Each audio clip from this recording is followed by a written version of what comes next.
Personne n'y croit. Santé à présent avec la délicate question du maintien à domicile. Selon une enquête, 81% des Français se disent favorables au fait d'être soignés chez eux. Ces suivis médicaux ambulatoires passent forcément par des prestataires privés. Exemple en Charente avec Bruno Pilet et Cécile Landais. Joachim fait de l'apnée du sommeil. Régulièrement, un technicien vient contrôler son appareil à domicile. C'est bon là, ça sert pas de trop? Non, ça va. Je vais pouvoir faire un geste tout de suite.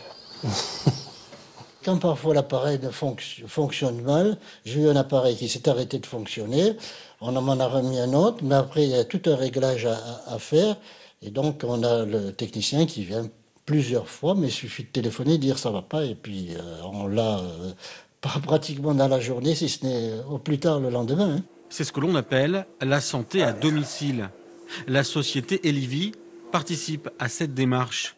Il y a une aide technique chez les patients, un relevé d'informations envoyé chez le médecin traitant et puis au sein de l'entreprise, des infirmières conseillent. Elles passent entre 20 et 30 appels par jour. Un patient a besoin d'une antibiothérapie avec un système particulier qu'on appelle un diffuseur.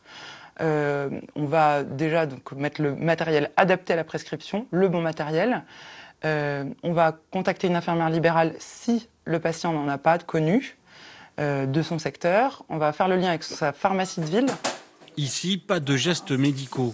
Cette société fait le lien entre les équipes médicales et les patients. On prend en charge la partie opérationnelle, technique et logistique. C'est régi par la liste des produits et prestations remboursables. Et donc c'est la sécurité sociale qui prend en charge les forfaits de prise en charge. L'entreprise possède son propre stock de matériel médical. Elle intervient auprès de 1050 patients en Charente. Suite et fin de notre feuilleton Vivre à la campagne avec cette fois